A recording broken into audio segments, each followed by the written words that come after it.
I understand that the temperature brings in some rumor. Welcome to probably one of the cooler places at this university, which may explain why there's still some of you here.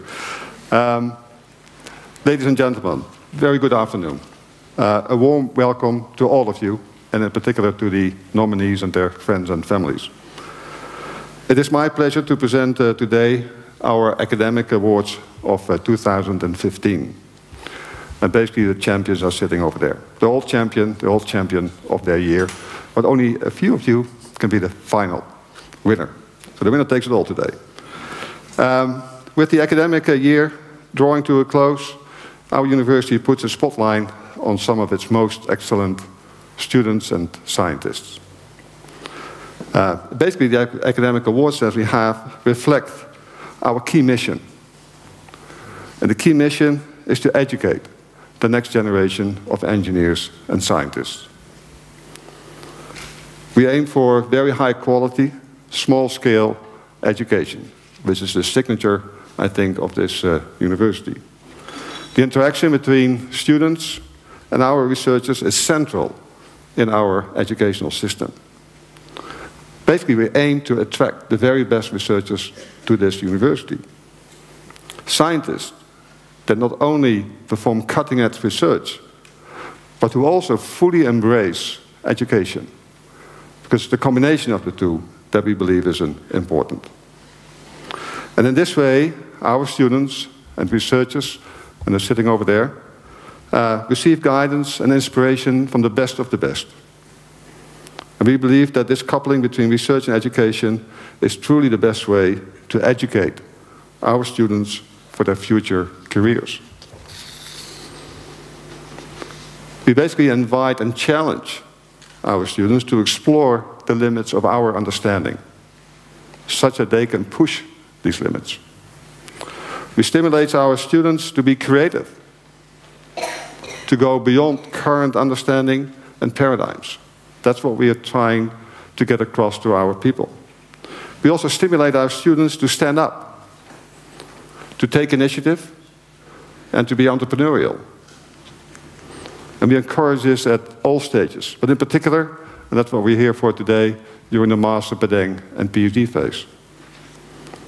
Collectively at this campus, we have about 12,000 students, scientists, and staff members. And it's the interaction and collaboration between all these people at every level that matters. Here at the Eindhoven University of Technology, we believe that you have to team up to be successful.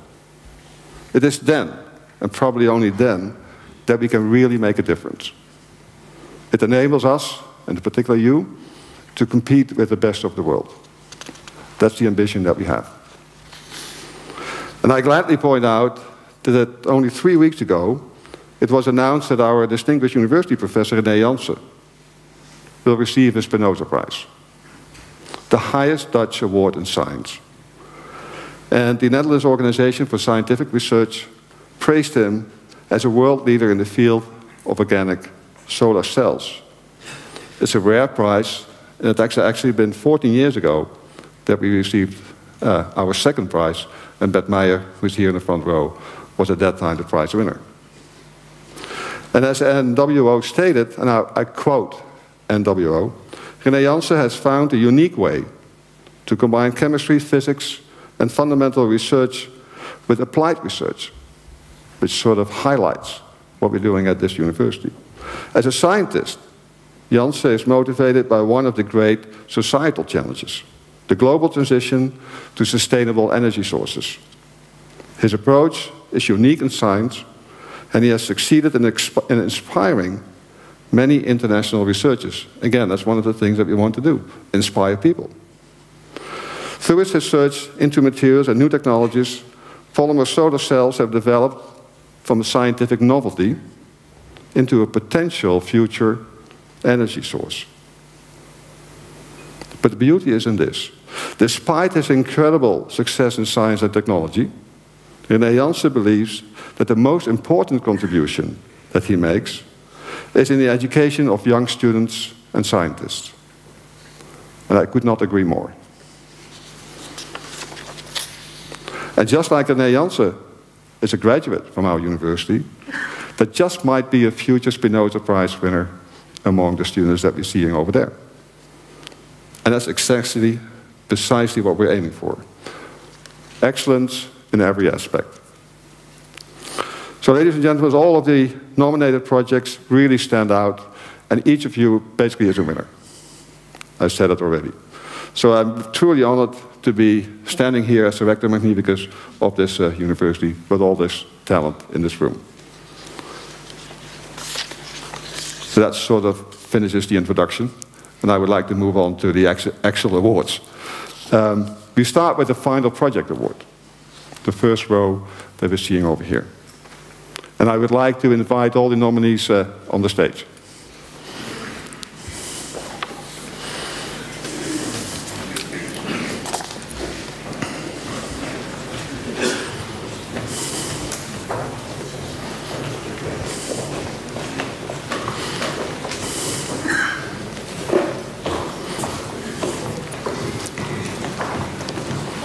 Not too far, because you have to step forward. You will fall off the stage. Great, thank you. What I will do now is I will mention the names of each of the nominees, and I will ask you to step forward, just such that they can see who you are. You will be projected behind you as well. I'm not sure, because unfortunately not everybody could be here today, due to personal circumstances, so some of the candidates are represented by a friend or family member. So if you do not recognize the person that stands, takes a step forward, then you understand what's happening. Okay, first, Alice van Beukering.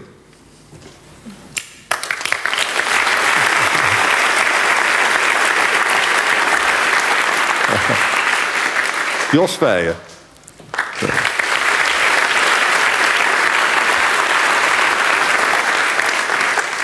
Bas van Genebeek.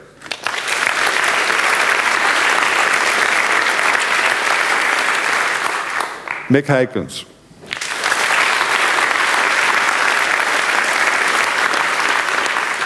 Michiel Jansen.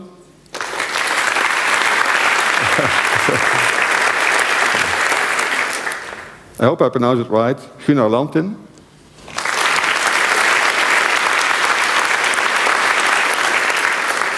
Tim Ophelders.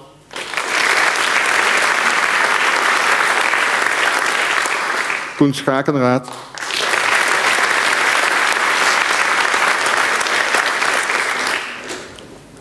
And next, Ruud van Sluin.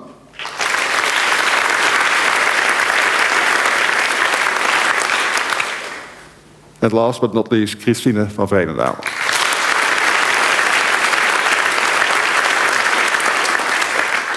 So clearly the jury was very impressed by the very high quality of each of your theses. And they have been nominated by the graduate directors. I want to emphasize that every single nominated project was critically assessed on the criteria of the final project award. Every student that is standing here had a clear scientific scope and showed high levels of innovation. And every project had the perspective of a future application. And this goes to show that these students actually put in practice what we preach as a university. We are the hotspot of where innovation starts. So now the winner. The jury made a unanimous decision.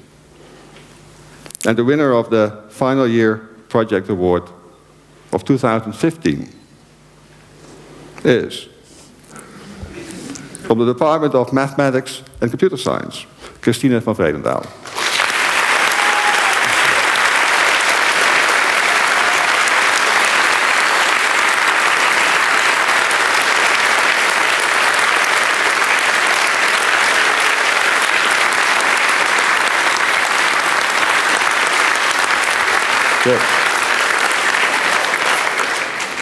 Before please stay at the place.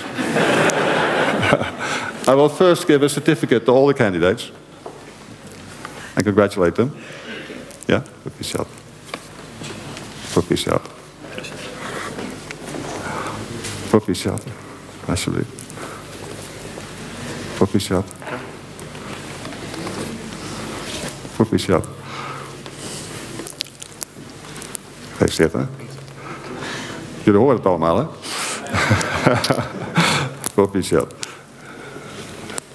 Proficiat. Proficiat. I'll keep yours, because I have a separate one for you. I will give it later on. First, I will read out the jury report. So the thesis of Christine was entitled Rank Estimation Methods in Side Channel Attacks. Who knows what that means? Yeah, right. I will try to explain it. So Christina graduated cum laude in industrial and applied mathematics. And her work was supervised by Professor Lange and Dr. Wakker from the Department of Mathematics and Computer Science. Christine van Vredendaal's work belongs to the field of cryptography and security, and in particular to security evaluation of smart cards in extremely hostile environments. In her final project, she studied the evaluation of smart cards under so-called side channel attacks. Now, I still don't know what that means, actually. These attacks are a powerful tool to discover the cryptographic secrets of a chip or device. The methods she developed are very innovative.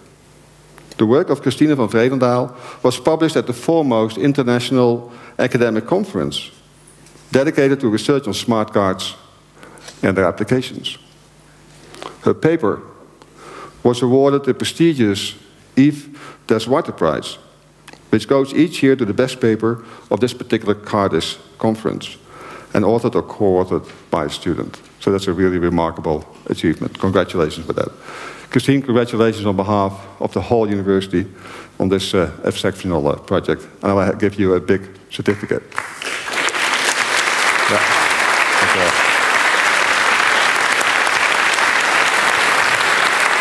Dat is alsjeblieft.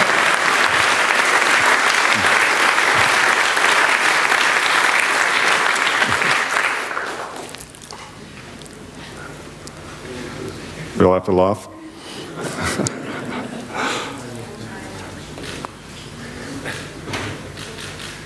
Okay. Now we have something special, so we've taken a group picture, and you can sit down if you like, except for Christine. Because Christine will give a 1-minute pitch about her work, so she can explain herself what she has done. Please. Okay, so I was told there was a microphone here, apparently not. Yeah, okay. So first of all, I would like to thank my supervisors, Tanja and Marnix, for their help and support, and also my friends and family for their support. So, what was the main motivation behind my project? It was actually you guys, your phones, your laptops, your smart cards. I want to know if I can break them using just my laptop, or whether it would take a gazillion-dollar computer cluster to break into them. Security evaluators are basically the right guy in these pictures. They try to determine whether your devices are safe when they can't hit you with a wrench until you give them your password, but they can listen to the device using cryptology like that. The main contribution of my thesis was to model a certain class of listening techniques, then determine which number-theoretic attacks would be best used with these techniques, and lastly, then determine how much computer power would it really require to break into your laptop. And using this, we hope to guarantee that your information is safe from bad guys. Thank you.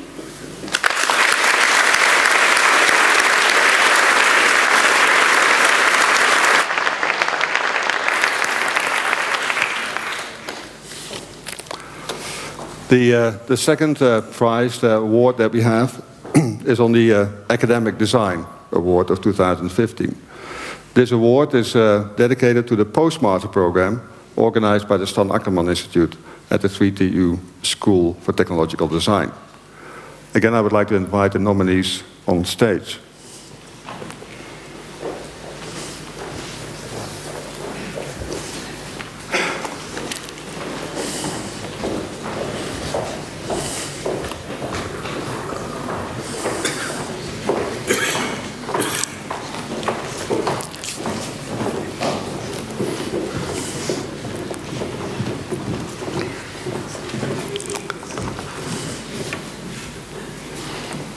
For those of you who don't know this program, this is a 2-year postgraduate program.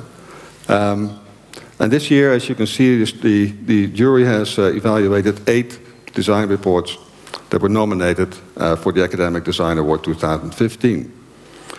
Each report describes a design made for a company, because companies are very much involved in this program. The jury was very impressed by the quality of the design reports submitted for this year's award. The designs have been judged on the basis of a number of criteria, and I will mention a few. There is a clear description and analysis of the practical problem that needed to be solved. The students wrote a clear description of the strategy followed in solving the problems and in coming to their design, because one of the ambitions of this program is to come up with a final design. And the design itself led to the usable end result that meets the user specifications. And I can be very clear on the results. All the activities and papers have led to well-described designs. And I will mention the names in alphabetical order. And you know the procedure by now. You step forward when your name is mentioned. That's the advantage of being second and third. You don't have to... Martijn van Aspert.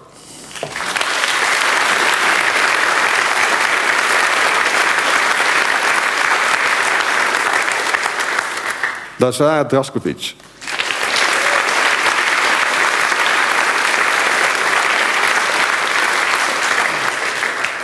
Eelco Gallestein.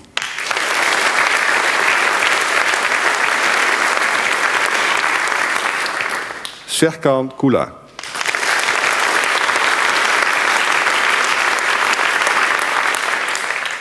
Patrick Lubbers.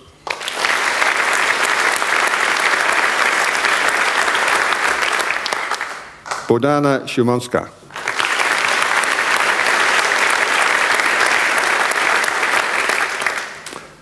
Abelne Yersau Teka.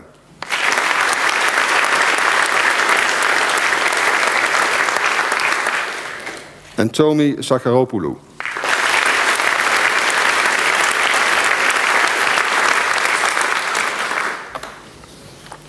So again, the jury had a difficult task. It's not that easy to judge these theses and to find a difference. We've been looking at the book ourselves, and it was very difficult to make a difference. So thankfully we have a jury that does all that. This is really a tough job. But anyway, you're waiting for the result, right? I'm keeping you away from the result. The jury unanimously selected the winner of the 2050 Academic Design Award. And the title of the thesis is, and then you know it, Transient Cylinder, he knows, Pressure Sensor Estimator for Heavy Duty Engines.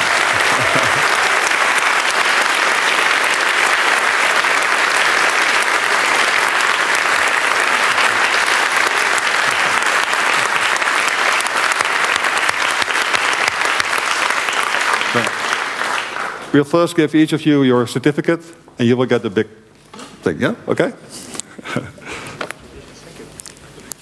Congratulations.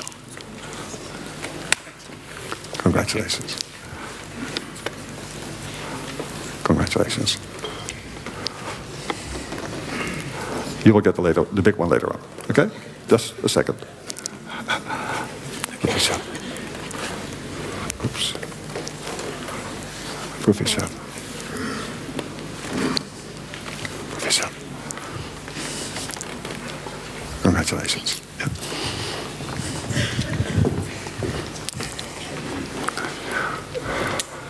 Shall we exchange it? Okay. Thank you. Okay, I will read the jury report for you all. This design by Serkan Kula was made in charge of TUe Automotive, under the supervision of Dr. Willems from TUe Automotive, and Professor Steinboeg and Dr. Donkers from our university. And to reduce air pollution and global warming effects and to improve energy efficiency, TUe Automotive is constantly searching for innovations for ultra-clean and efficient vehicles. And TUe's flex fuel control technology enables the application of various low-carbon and sustainable biofuels and the realization of the next generation combustion concepts. This self-learning technology relies on in-cylinder pressure information to monitor and adapt the combustion process in real time to deal with variations in fuel compositions and ambient conditions. The work of Serkan concentrated on further development of the so-called virtual cylinder pressure sensor. This sensor should minimize systems cost and a fuel-flexible control system, which is essential for successful introduction in the automotive market. The results of the work have led to a scientific paper that has been presented at the 2015 Society of Automotive Engineers Work Congress in Detroit in April of this year. So I congratulate him with his great performance, his research and design. Wonderful. Now we'll make a group picture.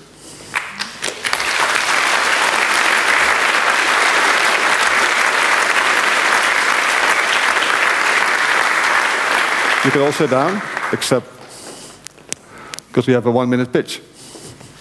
Can I get the presenter? Oh, you can speak here, okay? Okay.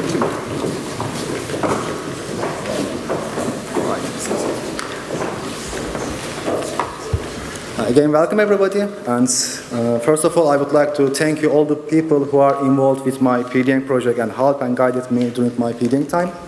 My name is Serkan Külah, and I am a research scientist in TUe Automotive in Helmond.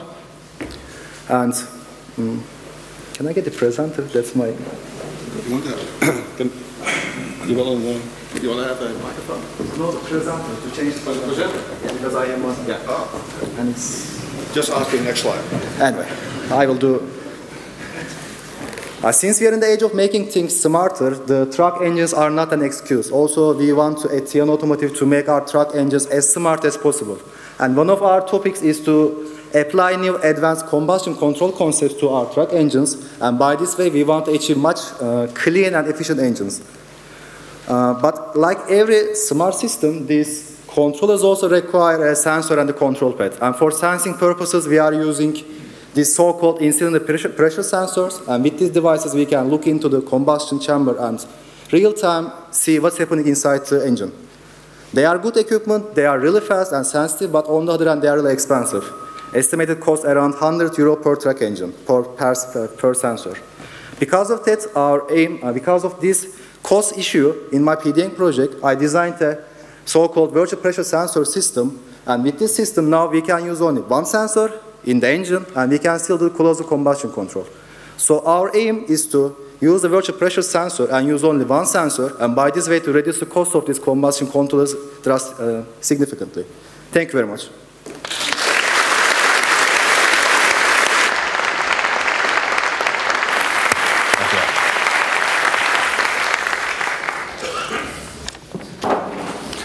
And now the final award of this afternoon is the Doctoral Project Award of 2015.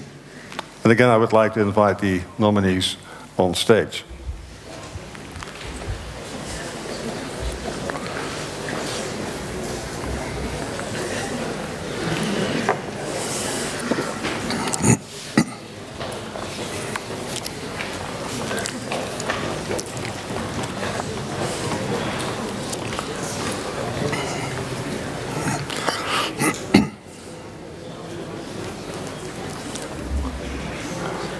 Okay, so these are all former PhD students.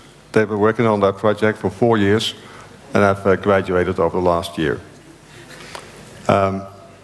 Again, I ask you to step forward when we mention the name. As far as I understand, not all nominees were able to be here today, and I can understand it because some of them actually are working abroad. So it's sometimes a bit complicated to get them here on stage at this time.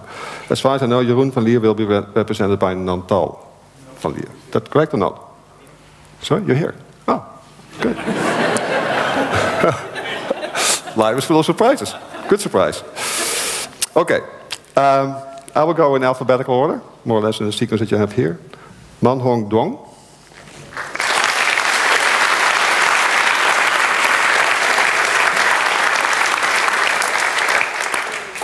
Leonid Ivonin? No? No? You're not here? I also don't see Peter Korovaar, because I know him.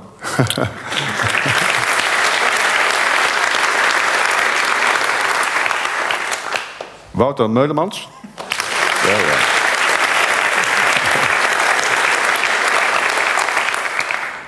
Nero Nera Tangelo. I hope I pronounced it right. Peter Rosemond.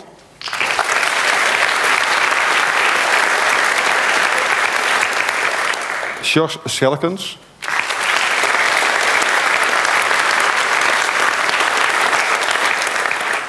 Now I have 3 more, and only 2 more candidates. So, Roy van Uden.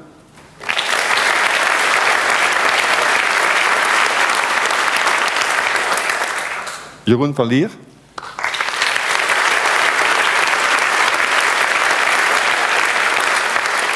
So the one missing must be Bogdan Vasilescu, unfortunately.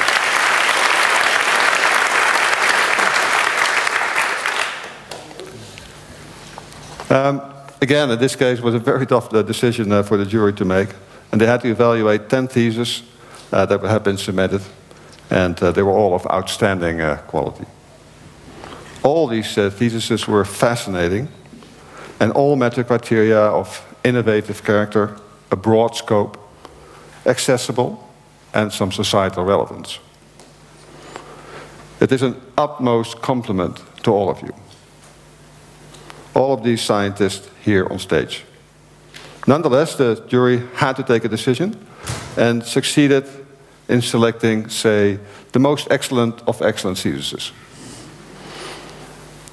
So, the winner of this year's Doctoral Project Award is, you can make a guess, I know it, from the Department of Applied Physics, Sjors Schelkens.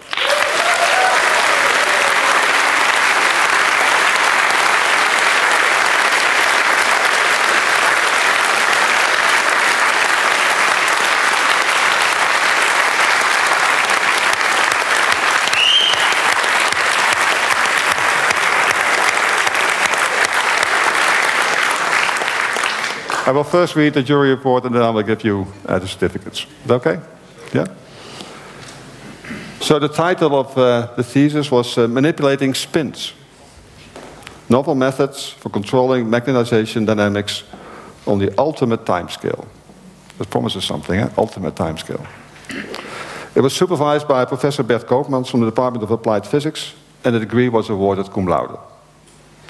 The work of Sjors Schelkens concerns the study of magnetic effects that occur on ultra-fast femtosecond timescales, referred to as femtomagnetism. This research field is not only of considerable theoretical interest, but is also essential in pushing magnetic data storage towards its ultimate speed limits. This is about pushing boundaries, pushing the limits, the sort of things that we're aiming for. His work combines advanced theoretical modeling and state-of-the-art experiments. And as such, Sjors demonstrated that he's a truly all-round researcher. The thesis is very clearly written and accessible to a wide audience. His work received considerable interest, not only from the scientific community, but also from the national press, which is rare in our case. Sjors already has an impressive publication list, with 2 publications in Nature Communications, 3 publications in PhysRev, and numerous other publications in top physics journals, as well as 3 invited conference proceedings. So on behalf of the whole university community, congratulations.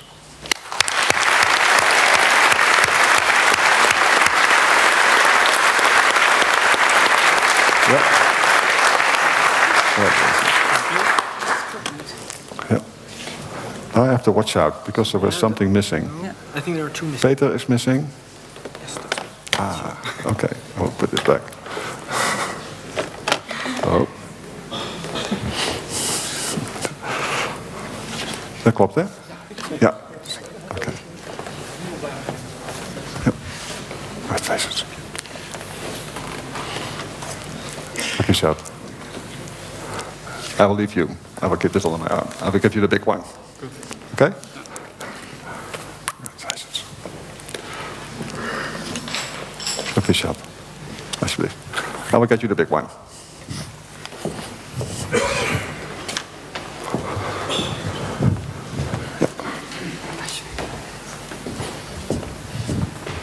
Okay, there you go, the winner. For yourself. Merci.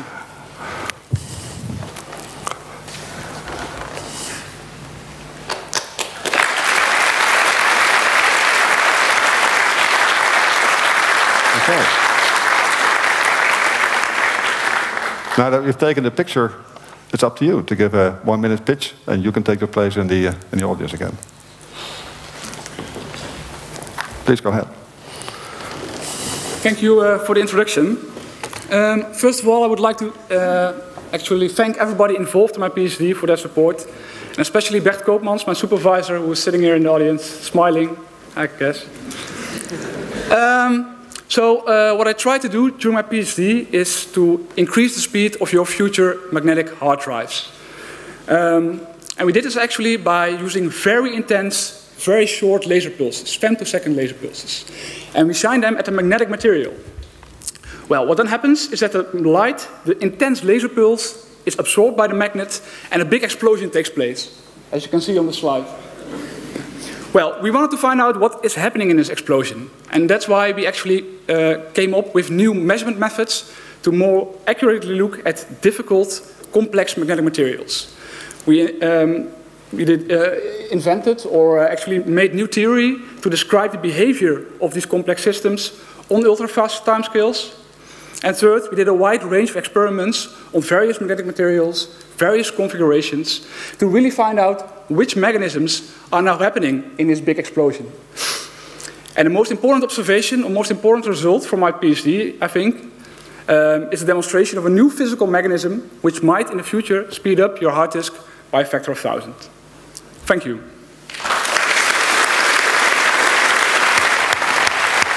Super. Good job. Thank you.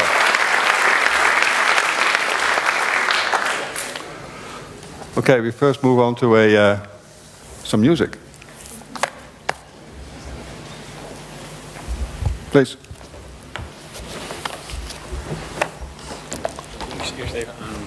Zeg je? Je kon staan, helemaal prima. Zoals jullie weten zal na deze uitreiking de receptie plaatsvinden. En deze zal in tegenstelling tot de voorgaande jaren plaatsvinden in de Markthal buiten het Metaforum.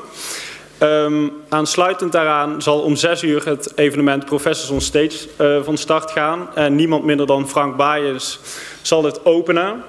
En daarna zullen nog andere professoren van de TU en Fontys hun DJ-skills laten zien aan jullie allemaal. Net als ieder jaar is het ook gehuld in een thema wat aan een land gekoppeld is. En dit jaar is dat Spanje. Er is vers bereide paella, sangria, churros en een rodeo-stier voor de liefhebbers. En om nu alvast een beetje in de Spaanse sferen te komen, wil ik graag jullie aandacht voor Jessica en Tijn, die een stukje flamenco gaan dansen.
So we will now have a panel discussion with a few important members of our university.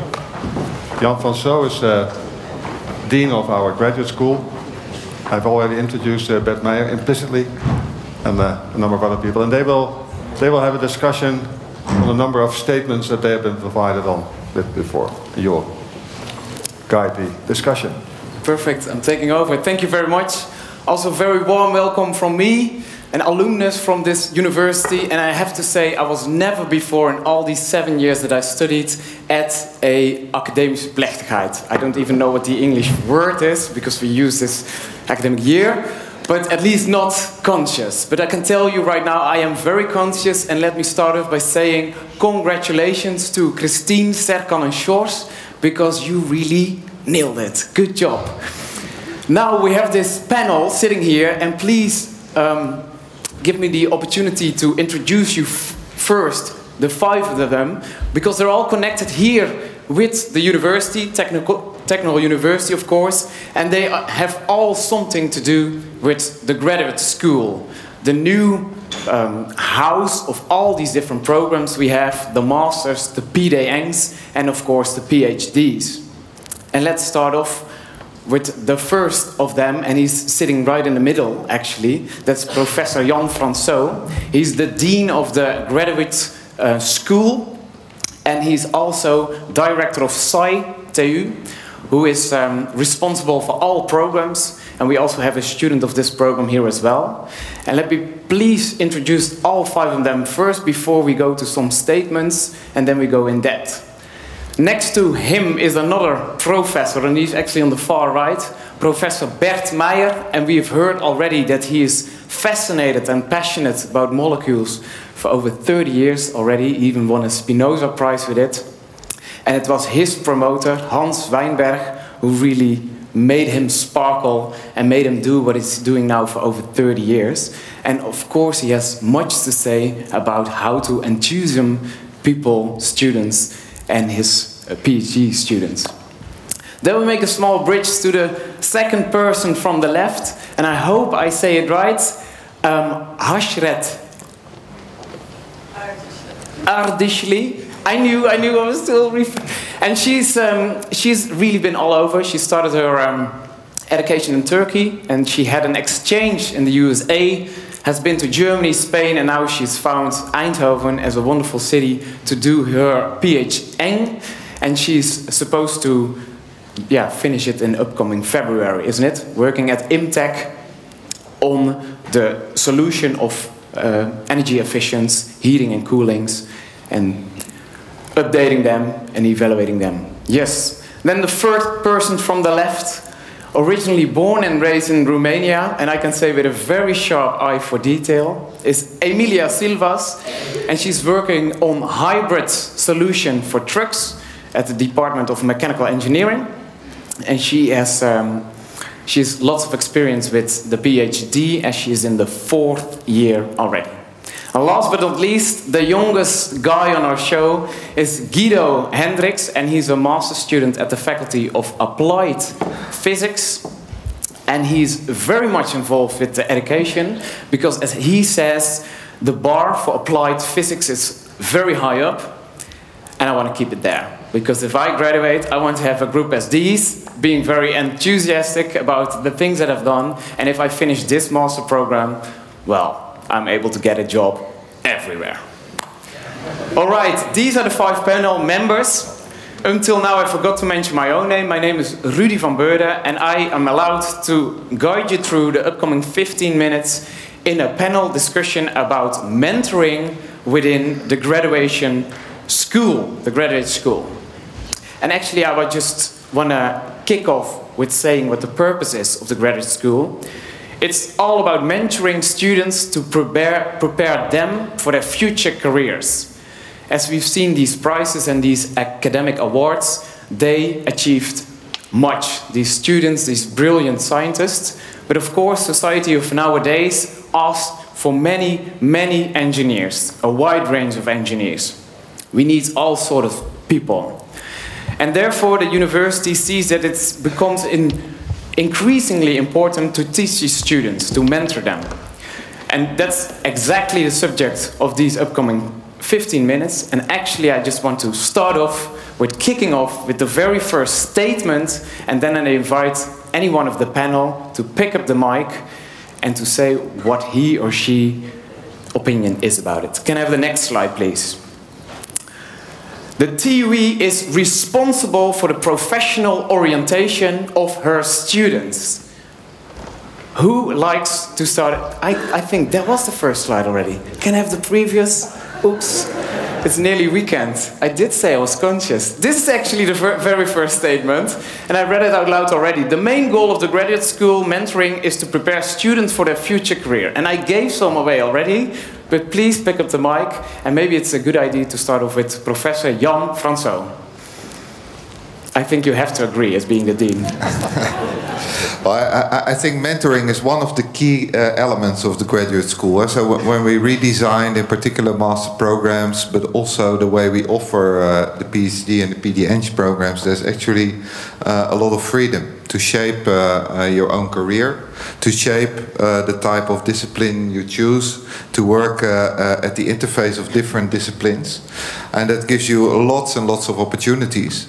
And to guide you through these opportunities, a mentor is crucial. But I'm a strong believer in the fact that the mentor has a much wider role than just limited to the program and just limited to the pure advising on the selection of courses, etc. But really has a role in preparing you for your further career, whether this is a research career, a career as an engineer, or a different career. So I do agree with this statement. All right. Who still has to be convinced a bit further? Maybe your neighbor. I know you're quite critical. Emilia, can I ask your reaction? What do you think about mentoring? Well, I also agree with the statement to start like that. But I have to admit that there were a lot of discussions while we were talking about this mentor and how should it be. And this has arisen from what we see right now when we coach students and when we are doing our studies here in the university. You need more than a supervisor on your technical skills, and then the aim starts from there. It's from a need that the student has. And yeah, so I totally agree with the statement as well. But of course you can discuss more on what's the purpose of the mentoring, how should this be approached, and on which side of your study this mentor should work. Mm-hmm. And what is your idea of mentoring master students? Well, I was also a master student here. I came first for my master student, for my master program. Then I continued with the PhD program. I had, in total, I think 5 students so far, and I'm acting as a technical supervisor for them, but also a little bit as a mentor, unofficially. So this is a concept we want to introduce further in the graduate school. But when you're supervising master students, you cannot only be a technical supervisor. To give you an example, my students most of the time go at DAF in the company, and due to the differences in culture, they sometimes find it difficult to get some data from the persons in the company. So then they come and complain at the university and say, this is difficult to me and I don't speak the language, and etc., etc. And then we have discussions, further discussions on how to actually approach the problem and find a solution. Mm-hmm. Thank you. So that's a clear distinction as being a technical supervisor and being a mentor on giving more answers on the cultural parts of how obtaining some goals that are nothing to do with the study itself. Yeah. Professor Bert Meijer. I like the statement as well, but it's a little bit too long. You should remove the last word of it. It's about your future, including everything related to your life.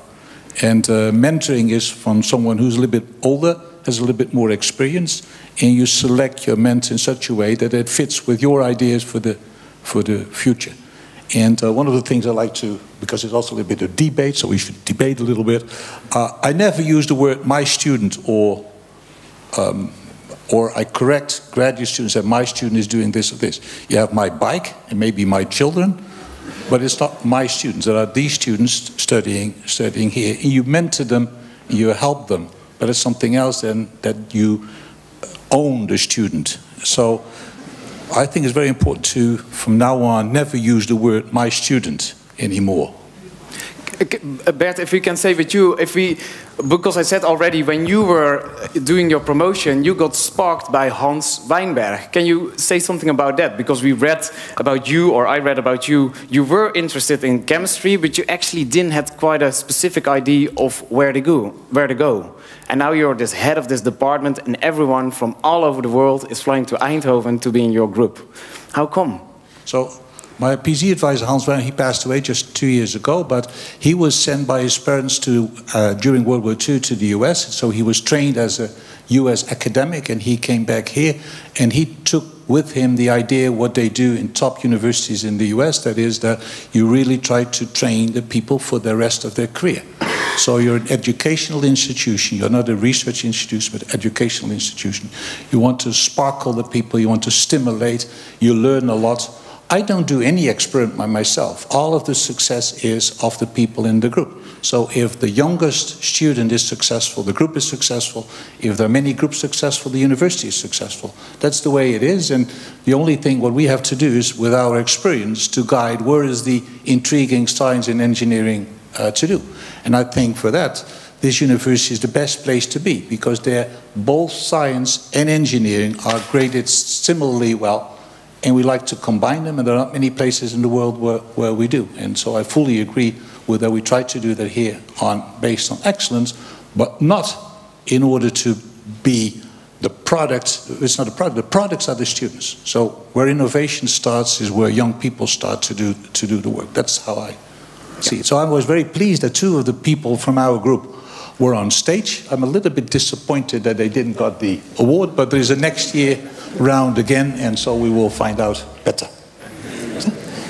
Well, at least I saw that Professor Bert Koopmans is really happy, because he's grinning away and he's nearly lighting up. So yeah, the other one's lost is Hashret. You're in this design engineer program for over a year, and just until shortly you were a Master of Science student yourself.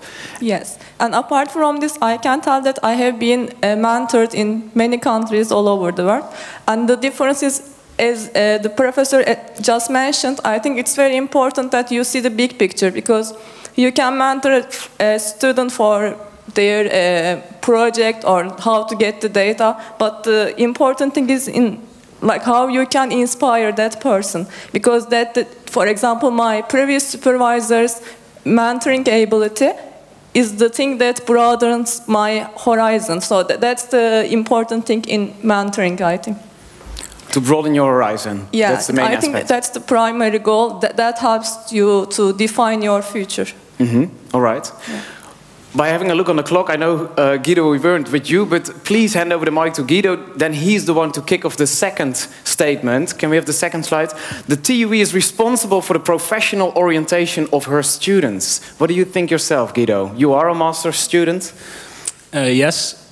I don't fully agree with the statement. I think the TUE is responsible for facilitating the professional orientation and for encouraging the students to, spend time for professional orientation, but in the end it's the student's responsibility to actually do something with it. And the mentor has a really big role in showing the students that it actually is important to start looking into professional orientation in time, but the student himself or herself has to do something with it. Can I ask what you do for your professional orientation? Before, when we spoke before, you said I only have to have the bar very high up, and then if I finish this studies, every company will just dive at me. So it is a lot of physics students do look at it that way. I myself have I've been to several companies. The Study Association has organized lectures and balls with companies. I've attended those. I have to admit that I still don't really know what I want. I've looked at many different companies, and there's a lot of companies that I like. So I still have a lot to choose from. But having had a mentor to really ask the right questions might have helped with that, definitely. What was one of these questions, for example, that your mentor asked you? Can you name one? Honestly, I haven't had a mentor yet. You haven't really... had. It's still. No. Yeah, that's it. You're working on a program to provide it for your the future students. Yes. Yeah. Can you pass the mic to Jan Francois, because he's the dean of the graduate school, and we can say that the technical university is responsible because some students are bright as Guido is, but there are many students, to be very honest, they say, my study is too busy already and now I have to take care of this as well. Then they still are responsible. So I'm actually quite close to where Guido is. What we need to do is we need to facilitate this and we need to encourage them. But in the end, it's the students' responsibility. These are graduate students, and graduate students have a responsibility to prepare themselves through the program towards their future, their career. What we will do in the graduate school, in the master programs as of next fall, is we will facilitate the students a bit better. And one of the things we will do is that in the first quartile, all of the students will take an assessment by which they can assess their own skill set and at least get an explicit feedback of where they are, where their skill set are, and how this compares to where they want to go in terms of their future and their future career, both of them. But then it's up to the student to actually convert that into action. And hopefully the mentors will guide them, will at least challenge them, will ask them the questions. But in the end, it's the student's responsibility. I strongly believe this. I don't believe in a sense, in forcing students to take particular professional development courses, giving them credits for this, etc. If it's not intrinsically motivated, it doesn't add value. It has to be intrinsic. All right, I know we came up with some more statements, but time is flying, and right now it's my responsibility to stay in time. So I actually already want to finish up by asking you what would be a perfect mentoring question. So that could be the best question you ever had, or that could be the best question you ever asked someone. Hashret, what do you think? For me, the most challenging question I have received was, what do you want to do? And my answer was, what are my options? US, Spain, Germany. No, I mean, not only in that term, but of course, this person is there to guide me. But I also demand something from him or her, that what would be my scope in this sense. So I think these are like it's a teamwork, and both sides has their own questions. Yeah, and anytime soon you're gonna to mentor a student at IMTech, where you work as well, 2 days in the week in Rotterdam, and that would be the question you would ask him or her. What do you want to do? Yeah, I learned that not to limit person with the answers that I already know, but to ask questions to help them to discover by themselves. Yeah. Yeah. Another question? Anyone of the panel? What is a great question? Emilia? In fact, I want to say that I got the same question. But I also want to comment on the answer. So I also didn't have a mentor because the program was not established at the beginning when I started. But I had the same question. All right. And I did not have the answer. And the challenge when you come first to the Netherlands is that everybody has a passion. And if you don't know for sure what you want to do, you're starting on the right foot. So when you arrive here, as my professor says, you do not hit the ground running. So that's a problem. And when I was asked by him, what do I want to do? I simply said, I don't know. And then the advice I got was really, really useful. And I also want to give that advice, and I give that advice to all of my colleagues that I collaborate with, not my students. And that advice is, it is always good to define what you don't like. And then you don't have such a broad scope to choose from anymore. And I'm doing that in the last years. I'm just defining what I really don't like, and I'm just left with a few things that I really enjoy. And yeah, that's sufficient for me. Yeah. And on your left, Bert Meijer, the best question, mentoring question? No, I had several questions many times, and I learned from this. The first question I ask, what is your next step? When you're done here, what will you do? and almost no one says, I don't know yet. And then I compare it with a young soccer player that is 18 years, he starts at PSV and he already knows that if I I'd like to go to Manchester United or whatever it is. 18 years, probably not finished his high school, he knows exactly what to do. So that answer never comes. So it's important to figure out what is your ambition. Your goal. And then together with the mentor, you have to find out whether that ambition fits with what where you're capable in, and then try to find out where you would work best. So I think it's very important for the mentor to help with the self-evaluation and make sure that that self-evaluation fits with your ambition that you have. It doesn't make any sense if you're a so-so student that you want to go and work at Harvard University. You need to have that clear goal. You have to know where you have to be. And the earlier you do that, the better it is. And I think that should be done by a first-year student to find out what is your ambition, where can I really succeed by really getting the target I have in mind. And today, people don't do it. They do it too late. Mm-hmm. Your colleague professor is nodding. Professor Franco? I agree. I wanted to suggest an additional question that I've asked quite a few times to my students.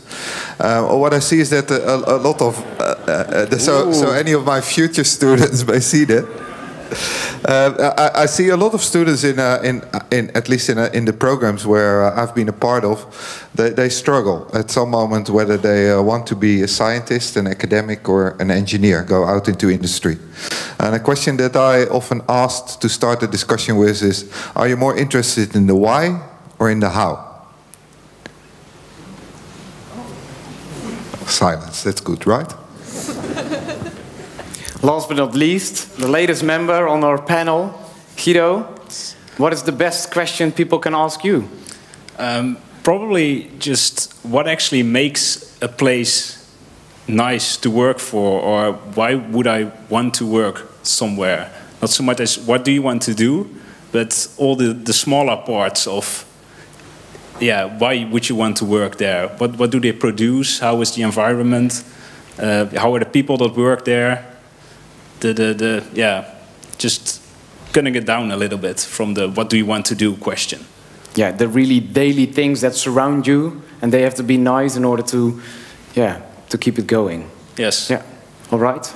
Well, time is flying. As I said before, we had this panel: Guido Hendricks, Hashret Edishli, Jan Franco, Emilia Silvas, and Bert Meijer. Can I have a round of applause for these 5 people? Thank you. Thank you.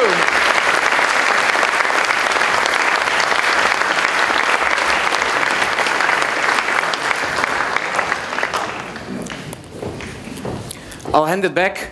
I think we can conclude the graduate school is the place where all these programs come together. And as we've seen here on the panel, these people meet each other. And that's actually the ambition of you as well, isn't it? As being the executive board. I hand it all over. Thanks. Thank you. Thank you so much.